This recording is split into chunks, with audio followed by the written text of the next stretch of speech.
مولاي صل وسلم دائما ابدا على حبيبك. Bismillahirrahmanirrahim. Assalamualaikum warahmatullahi wabarakatuh. Alhamdulillah rabbil alamin. Wabihi nasta'in ala umurid dunya waddin. Asyhadu an la ilaha illallah wa asyhadu anna Muhammadan abduhu wa rasuluh. Allahumma salli ala Sayyidina Muhammad wa ala alihi wa ashabihi ajma'in, amma ba'du. Jamaah pengajian Jumat subuh yang dirahmati Allah Subhanahu wa taala.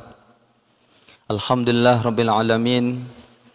Senantiasa kita mengucapkan rasa syukur kehadirat Allah Subhanahu wa taala yang telah memberikan kita kesehatan dan keafiatan sehingga kita dapat melaksanakan sholat subuh secara berjamaah. Yang kedua kalinya, salawat teriring salam senantiasa kita haturkan kepada junjungan alam Nabi besar Muhammad sallallahu alaihi wasallam. Begitu pula salawat dan salam semoga tercurahkan kepada keluarganya, kepada para sahabat-sahabatnya, dan tentunya kita selaku umat mudah-mudahan kelak memperoleh syafaat dari beliau. Amin ya rabbal alamin. Jamaah pengajian Jumat subuh yang dirahmati Allah Subhanahu wa taala, kita kembali membahas kitab Mukhtarul Ahadits pada pertemuan kita Jumat subuh pagi ini. Kita mulai dengan hadis nomor 1177. Sekali lagi hadis nomor 1177. Bismillahirrahmanirrahim. Wa qala Rasulullah sallallahu alaihi wasallam. Rasulullah sallallahu alaihi wasallam bersabda, "Man bana banaan, barang siapa yang membangun akan satu bangunan, aksara mimma yahtaju ilaih, yang mana bangunan yang dibangun itu aksara mimma yahtaju ilaihi, melebihi, melewati sesuatu yang ia butuhkan." Jadi seandainya kita membangun rumah atau membangun apapun yang kita niatkan, yang kita hajatkan, kemudian kita membangun suatu rumah atau sesuatu yang kita hajatkan itu melebihi sesuatu yang kita butuhkan. Artinya melebihi sesuatu yang sekiranya tidak mungkin kita gunakan bangunan itu. Kana alaihi, maka adalah atas orang yang membangun satu bangunan itu yang melebihi hajatnya itu, wabalan yaumal qiyamah, kelak pada hari kiamat, maka bangunan itu akan mendatangkan malapetaka bagi ia. Jadi maksud hadis ini, jikalau kita membangun sebuah rumah, maka bangunlah sesuai dengan hajat kita, sesuai dengan keinginan kita, sesuai dengan kebutuhan kita. Jangan sampai kita membangun di luar dari kebutuhan kita. Mengapa Rasulullah SAW melarang? Karena bisa jadi dengan bangunan yang terlalu megah, dengan bangunan yang terlalu besar, maka timbullah di dalam hati kita ada sifat sombong, ada sifat membangga-banggakan, sehingga Rasulullah SAW melarang hal itu. Seandainya ada sifat sombong dalam diri kita, itulah perkara yang menyebabkan kita terhalang untuk masuk ke dalam surganya Allah. Walaupun sebesar biji zarah kesombongan itu. Sebagaimana hadis Rasulullah SAW, beliau bersabda, "La tadkhulul jannata," tidak akan masuk surga, "man kana fi qalbihi," orang yang ada di dalam hatinya itu kibirin, yaitu sifat sombong, misqala zarratin, walaupun sifat sombong itu sebesar biji zarah. Nah, inilah yang perlu kita hindarkan. Bisa jadi nanti dengan bangunan yang terlalu megah, bangunan yang terlalu besar, itu ada sifat sombong dalam diri kita. Terlebih, jikalau kita memiliki tetangga di samping rumah kita, ada orang-orang atau ada anak-anak yatim, ada orang-orang fakir miskin. Nah, di sana ada ketimpangan sosial. Sehingga Rasulullah SAW melarang kita untuk membangun bangunan yang terlalu megah, terlalu besar, di luar hajat yang kita butuhkan. Nah. Rawahul Baihaqi an Anas. Hadis ini diriwayatkan oleh Imam Baihaqi dari Anas. Selanjutnya hadis nomor 1178. Wa qala Rasulullah sallallahu alaihi wasallam. Rasulullah sallallahu alaihi wasallam bersabda, "Man ittakhaza kalban." Barang siapa yang memelihara anjing, tentunya dipelihara di dalam rumahnya. Illa kalban masyiatin, kecuali dia memelihara anjing itu ada tujuan. Yang pertama, tujuannya itu yaitu masyiatin, untuk menjaga binatang-binatang ternak yang ia miliki dari gangguan. Yang kedua, au syaidin, atau tujuannya memelihara anjing itu adalah untuk berburu.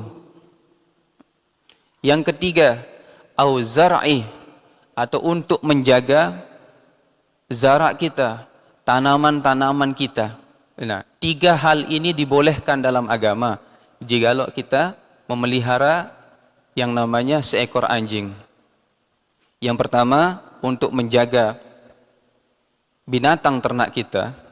Yang kedua, untuk berburu. Dan yang ketiga, untuk menjaga tanaman kita. Nah, di luar yang tiga ini, Rasulullah SAW melarang, yaitu untuk qisa min ajrihi kulla yaumin qiratin. Maka orang-orang yang memelihara anjing tanpa ada sebab yang tiga ini, untuk qisa, maka berkuranglah min ajrihi, dari pahala yang ia lakukan. Jadi setiap amal ibadah yang kita lakukan bisa jadi berkurang disebabkan karena kita memelihara seekor anjing di dalam rumah kita. Berapa pahala yang berkurang disebabkan karena kita memelihara seekor anjing itu? Kulla yaumin qiratun, tiap-tiap hari itu yaitu 1 qirat. Nah, ini larangan di dalam agama apabila kita memelihara anjing. Di sini ada ikhtilaf. Jadi prinsip kita belajar ilmu fikih itu kan ikhtilaf. Ikhtilaf ulama antara Al-Imam Asy-Syafi'i dengan Imam Al-Malik. Jelas Imam Asy-Syafi'i melarang dengan keras. Kalau tidak ada hajat atau kebutuhan di luar yang tiga yang tadi yang telah kami sebutkan. Mengapa Imam Asy-Syafi'i melarang? Satu, Imam Asy-Syafi'i melarang sesuai dengan hadis Rasulullah SAW yang mengatakan, la tadkhulu baitan fihi kalbun wala suwarun. Tidak akan masuk di dalam rumah itu malaikat yang mana di dalam rumah itu terdapat anjing dan patung. Ini dasar Imam Asy-Syafi'i melarang. Yang kedua, Imam Asy-Syafi'i melarang karena najis yang terkandung dalam anjing itu, terutama air liurnya itu, yaitu najis mughallazah, najis yang tergolong kategori najis yang berat, sehingga Imam Asy-Syafi'i melarang. Nah, adapun Imam Malik membolehkan untuk memelihara anjing dengan catatan, yaitu dia mengkias sedikit perkataan Imam Asy-Syafi'i. Yang paling penting kata Imam Malik, ketika kita memelihara anjing, maka hendaklah kita menjaga kebersihannya, terutama dalam hal najis mughallazahnya. Nah, itu perkataan dari Imam Malik, sehingga Imam Malik membolehkan untuk memelihara anjing. Jadi pendapat Imam Asy-Syafi'i dengan Imam Malik memang agak sedikit bertentangan. Tapi memang prinsip kita belajar ilmu fikih itu khilaf, perbedaan pendapat di antara para ulama. Sebagai contoh, Imam Asy-Syafi'i mewajibkan syarat sah kita melaksanakan sholat Jumat yaitu terdiri dari 40 orang. Sedangkan Imam Malik ini lebih aneh. Cukup sholat Jumat itu dihadiri oleh imam dan makmum saja, walaupun makmum itu hanya 1 orang atau 2 orang. Nah, ini pendapat dari Imam Malik. Yang penting Jumat itu didirikan. Jangan sampai Jumat itu atau sholat Jumat itu tidak didirikan oleh Imam Malik. Tapi kita Imam Asy-Syafi'i, jikalau orang yang mukim itu, orang yang tinggal dalam satu kampung itu kurang dari 40 orang, maka tidak sah sholat Jumat kita. Seandainya ada 40 orang sekarang, tapi di dalam 40 orang itu terdapat satu orang dari jemaah Jumat itu termasuk orang-orang yang jahil atau orang-orang yang bisu atau tuli. Nah, Imam Asy-Syafi'i lagi menegaskan, maka walaupun sudah 40 orang di sana, tapi jikalau terdapat orang yang jahil atau orang yang tidak paham tentang agama atau orang yang fasik yang sering melakukan dosa, maka tidak sah Jumat. Ini pendapat Imam Asy-Syafi'i. Karena dia benar-benar menjaga dari kesahan sholat Jumat kita. Tapi Imam Malik, nah, cukup ada imam itu merangkap sebagai khatib sekaligus imam, kemudian makmumnya hanya beberapa orang saja, sah. Nah, ini prinsip dari ilmu fikih ikhtilaf. Jadi jangan kita pernah merasa heran dengan perbedaan para ulama, karena itu memang ikhtilaf itu yang kita butuhkan di dalam kita belajar ilmu fikih, termasuk dalam memelihara seekor anjing. Imam Asy-Syafi'i melarang kita, tapi Imam Malik membolehkan, tentu dengan ada catatan-catatan. Nah, ini hadis Rasulullah SAW jikalau kita memelihara seekor anjing, bahwa memelihara seekor anjing tanpa ada tujuan. Yang pertama itu berburu, yang kedua menjaga binatang ternak kita atau menjaga tanaman-tanaman kita, maka setiap hari pahala yang kita peroleh dari ibadah kita itu berkurang sebanyak 1 qirat. Nah, ini muttafaqun alaih. Hadis ini diriwayatkan oleh Imam Bukhari dan Imam Muslim. Hadis nomor 1179. Wa qala Rasulullah sallallahu alaihi wasallam. Rasulullah sallallahu alaihi wasallam bersabda, "Man bana fawqa asyaratin azra'in." Hadis ini kaitannya dengan hadis yang sebelumnya, yaitu hadis nomor 1177. Man bana fawqa asyaratin azra'in. Barang siapa yang membangun satu bangunan setinggi 10 hasta. Jadi 10 hasta tinggi bangunan ini. Nadahu munadin minas sama'i. Maka ketika kita membangun satu bangunan setinggi 10 hasta ini, nadahu munadin. Ada yang memanggil, ada yang menyeru kita. Minas sama'i, dari langit. Apa seruan itu? Ya aduwallahi, wahai musuh-musuh Allah. Ini seruannya. Jadi larangan sekali lagi kita membangun bangunan melebihi daripada keinginan kita, hajat kita, apalagi sampai dengan 10 hasta di sini. Ya aduwallah, wahai musuh Allah. Ila aina turid?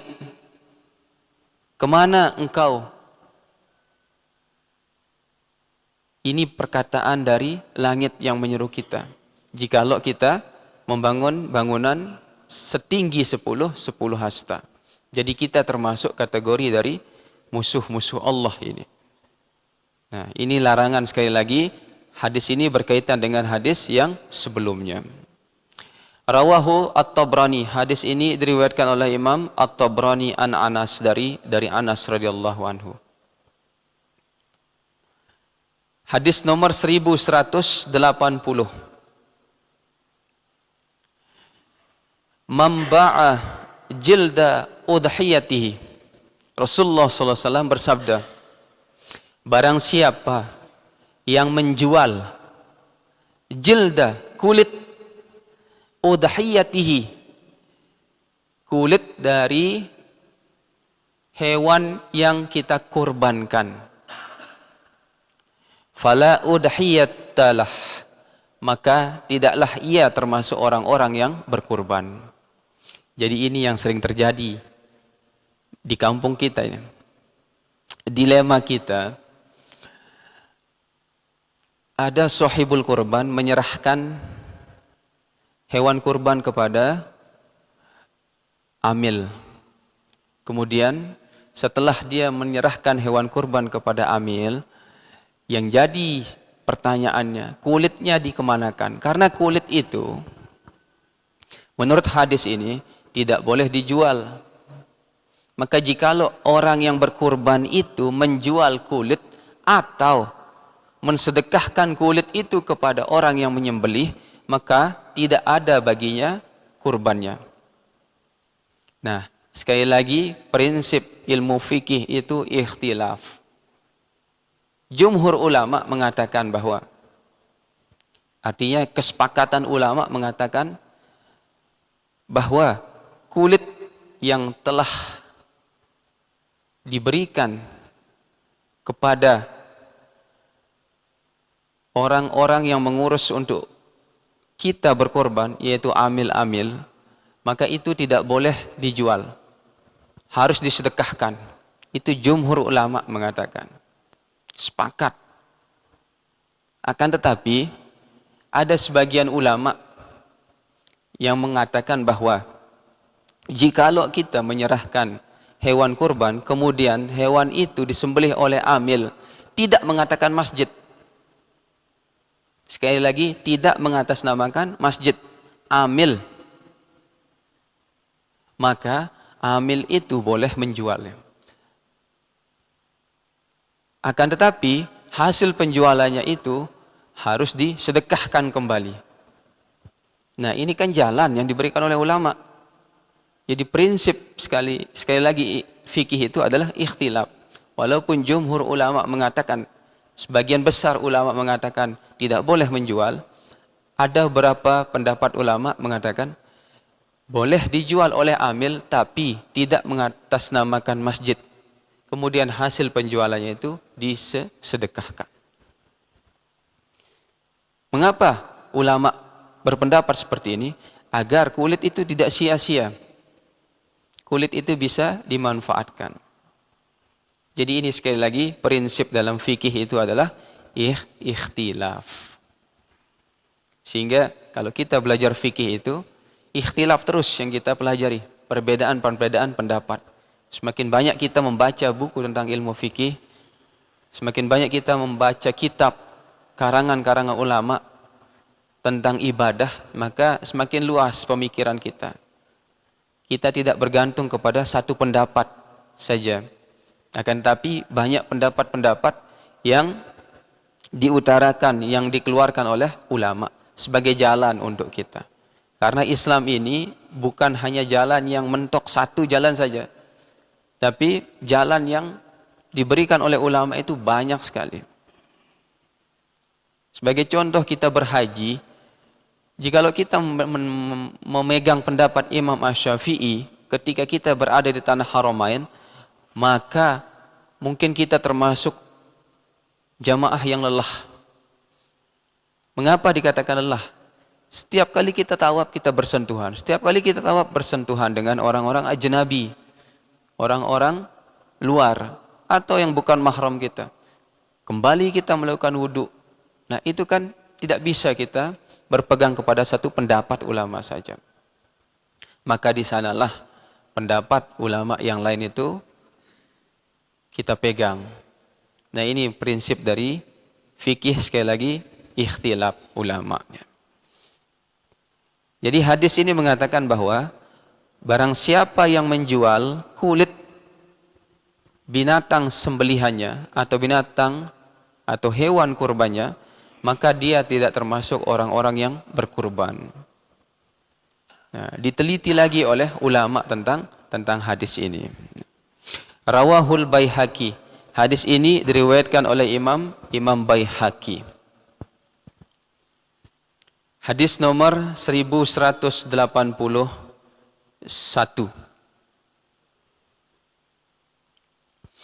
Wa qala Rasulullah sallallahu alaihi wasallam. Rasulullah sallallahu alaihi wasallam bersabda, "Man ba'a daron." Barang siapa yang menjual sebuah rumah, walam yaj'al sama naha fi misliha. Orang yang menjual rumah itu, dia tidak menjadikan hasil penjualannya itu untuk membeli rumah kembali, lam yubarik lahu fihi. Maka uang yang dihelah, arti helah itu dipindahkan untuk kebutuhan-kebutuhan yang lain, artinya tidak memberi rumah, lam yubarik lahu fihi, maka tidak diberkahi baginya dari harta penjualannya itu. Jadi kita menjual rumah boleh, kemudian kita membeli dari hasil penjualan rumah itu selain daripada rumah boleh, tidak haram. Tidak haram. Apabila kita memiliki kebutuhan yang lain selain daripada kita membeli rumah boleh, tidak haram. Akan tetapi di sini dijelaskan dalam hadis ini, harta yang kita dapati dari hasil penjualan rumah itu, jikalau kita tidak membeli rumah, maka harta itu tidak diberkahi di dalamnya. Ini makna dari hadis ini. Rawahu Ibnu Majah. Hadis ini diriwayatkan oleh Ibnu Majah. Hadis selanjutnya nomor 1182.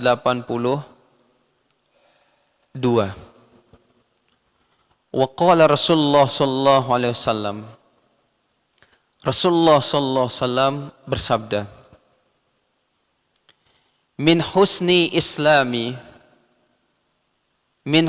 islamil mar'i, di antara tanda-tanda kebaikan Islam seseorang. Sabda Rasulullah sallallahu alaihi wasallam, apa tanda kebaikan Islam seseorang itu?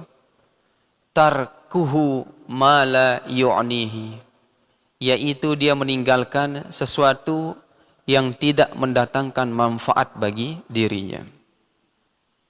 Ini tanda kebaikan Islam dalam diri seseorang. Jadi manusia ini lebih senang, lebih bahagia jikalau dia melakukan hal-hal yang sekiranya tidak mendatangkan manfaat dalam dirinya. Akan tetapi jikalau dia diajak untuk beribadah, maka itu sangat susah sekali. Maka di antara tanda-tanda kebaikan Islam itu, tinggalkan hal-hal yang tidak mendatangkan manfaat bagi dirinya sendiri. Ini banyak sekali kita temui. Ya.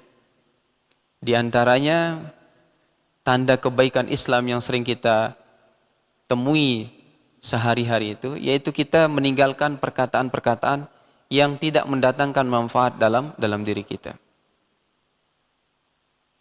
Kemudian kita menghindari pergaulan-pergaulan dengan orang-orang yang menjauhkan kita dari Allah. Ini kan banyak sekali kita temui dalam diri kita. Jadi tanda orang yang bertakwa yang disebut sebagai orang yang muslim itu, yaitu imtisalul awamir wajtinabun nawahi, mengerjakan segala perintah-perintah dari Allah dan menjauhi segala larangan-larangannya. Ini tanda-tanda orang yang bertakwa. Jadi jikalau kita ingin disebut sebagai orang muslim, yang mana muslim itu predikatnya adalah orang-orang yang bertakwa, maka hendaklah kita menjauhi diri dari perkara-perkara yang tidak bermanfaat. Nah ini, alhamdulillah kita mengaji subuh ini merupakan ini perkara yang sangat luar biasa. Daripada kita diam di rumah, menonton TV, atau melakukan aktivitas-aktivitas yang lain. Luar biasa, selesai kita sholat subuh berjamaah, luar biasa pahalanya. Di dalam hadis disebutkan, barang siapa yang sholat subuh berjamaah, maka seakan-akan ia sholat malam semalam suntuk. Artinya semua dalam satu malam itu dia lakukan sholat. Barang siapa yang sholat isya secara berjamaah, maka ia melakukan sholat malam setengah daripada malam itu. Ini kelebihan kita. Sholat isya dan sholat subuh secara berjamaah. Kemudian kita duduk mengkaji ilmu-ilmu agama. Yang mana ketika kita duduk seperti ini, kita diselimuti rahmat oleh Allah Subhanahu wa taala. Malaikat-malaikat berdoa kepada kita, memohon ampunan kepada Allah Subhanahu wa taala. Kemudian Allah juga menurunkan ketenangan dalam hati kita. Nah, ini perkara-perkara yang seperti inilah yang kita butuhkan dalam hidup ini. Jangan sampai kita tinggalkan. Nah, rawahu At-Tirmizi an Abu Hurairah radhiyallahu anhu. Hadis ini diriwayatkan oleh Imam At-Tirmizi dari Abu Hurairah radhiyallahu anhu. Hadis nomor 1183. Wa qala Rasulullah sallallahu alaihi wasallam. Rasulullah sallallahu alaihi wasallam bersabda, "Man takhatta riqaban nas." Barang siapa yang melompati, barang siapa yang melangkahi pundak-pundak manusia, yaumal jumu'ati, pada hari Jumat. Jadi jikalau kita sedang duduk pada hari Jumat untuk melaksanakan sholat Jumat, kemudian setelah kita sudah duduk di saf yang kedua atau saf yang ketiga, ada datang jamaah, yang mana jamaah ini datangnya terlambat. Kemudian kita sudah duduk dengan posisi di saf kedua atau saf ketiga. Datang jemaah terlambat ini ingin mengambil posisi saf yang pertama ketika kita sedang sholat Jumat, maka dia melangkahi pundak kita. Artinya dia melompati pundak kita ya. Nah, apa yang terjadi? Ittakhaza jisran ila jahannam. Maka orang-orang yang melewati orang yang telah duduk pada waktu mendengar khutbah sholat Jumat, ittakhaza jisran ila jahannam. Maka orang-orang yang melompati pundak itu, dia sedang membuka jalan menuju neraka jahanam. Jadi jangan sekali-kali ketika sholat Jumat, artinya ketika khatib sedang berkhutbah, kita datang terlambat, mengambil posisi paling depan dengan cara kita melangkahi orang-orang yang sudah ada di posisi itu. Ini sekali lagi jangan, dilarang oleh agama. Apalagi sampai kita, kalau kita kan tidak ada mungkin jemaah yang melompati, tapi membuka jalan dengan cara melebarkan bahu antara dua jamaah itu termasuk salah satu dari takhatta, melewati atau melangkahi. Ini yang dilarang oleh Rasulullah SAW. Sehingga jikalau kita ingin mengambil pahala dari sholat Jumat yang bentuknya berbeda-beda ketika kita mendengarkan khatib sedang khutbah itu, datang lebih awal. Apa boleh kita datang terlambat? Boleh. Tapi dikhususkan untuk imam atau khatib. Karena itu disunnahkan. Disunnahkan. Tapi bagi kita yang ingin mengambil fadilah atau keutamaan dari saf terdepan, maka hendaklah kita datang lebih awal. Jangan sampai kita melewati pundak-pundak orang-orang yang sudah duduk. Maka orang-orang yang melewati pundak itu sebenarnya dia sedang membuka jalan bagi mereka menuju neraka jahanam. Nah, ini tolong diperhatikan. Jadi bagi kita yang sudah berada di masjid, hendaklah mengisi saf yang paling depan dulu. Karena keutamaan saf yang pertama berbeda dengan saf yang kedua, kedua berbeda dengan saf yang ketiga, terus sampai dengan seterusnya. Jikalau kita melaksanakan ibadah solat Jumat. Nah, ini tolong kita perhatikan. Jangan sampai kita melewati riqaban nas. Jadi punggung-punggung atau tengkuk-tengkuknya orang-orang yang sudah duduk lebih dahulu ketika mendengar khutbah Jumat. Rawahu Ahmad. Hadis ini diriwayatkan oleh Imam Ahmad. Hadis yang terakhir, hadis nomor 1184.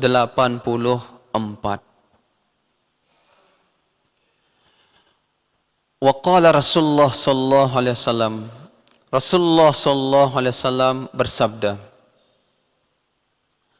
man hafaza ala arba'i raka'atin, barang siapa yang memelihara 4 rakaat qabla salati zuhri, sebelum solat zuhur. Nah, ini 4 rakaat qobliyah zuhur. Jadi tetap kita lakukan dia 2 rakaat. Jikalau kita pelihara 4 rakaat sebelum solat zuhur, wa arba'i ba'daha, dan 4 rakaat setelah solat zuhur, solat rawatib, hurrima 'alan nar, maka diharamkan baginya masuk ke dalam api neraka. Jadi solat rawatib ini penting sekali, yaitu solat qobliyah ba'diyah kita. Kenapa Rasulullah SAW menganjurkan kita untuk qobliyah dan ba'diyah? Karena bisa jadi solat jamaah yang kita lakukan itu ada terdapat kekurangan. Nah, dengan adanya kekurangan itu, maka akan ditutupi oleh solat sunat kita. Jadi pendapat yang mengatakan 10 rakaat untuk solat sunat rawatib ada. Ada pendapat yang mengatakan 12 rakaat untuk solat sunat rawatib ada. Nah, perbedaan pendapat dalam hadis ini tidak apa-apa kita pegang. Terserah dalam diri kita. Kita mau melaksanakan yang 10 rakaat ataukah 12 rakaat.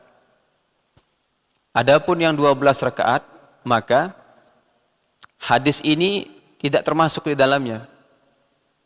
Mengapa? Karena 1, 2 rakaat sebelum subuh. Kemudian 4 rakaat sebelum dan sesudah solat zuhur. Kemudian 2 rakaat sebelum asar. Kemudian sudah 8. 2 rakaat setelah maghrib 10. Dan 2 rakaat setelah isya 12. Akan tetapi hadis ini mengatakan 4 rakaat yang kita pelihara sebelum solat zuhur dan 4 rakaat yang kita pelihara setelah solat zuhur itu dapat memelihara kita dari nerakanya Allah Subhanahu wa taala. Ini pentingnya kita solat sunat rawatib, jangan sampai kita tinggalkan. Jadi mana yang lebih dahulu sekarang? Seandainya ada azan berkumandang, kemudian kita melakukan solat sunat rawatib, sebagai contoh qobliyah zuhur ketika azan berkumandang. Maka yang paling penting kita lakukan adalah menjawab azan itu dulu. Jangan sampai kita solat.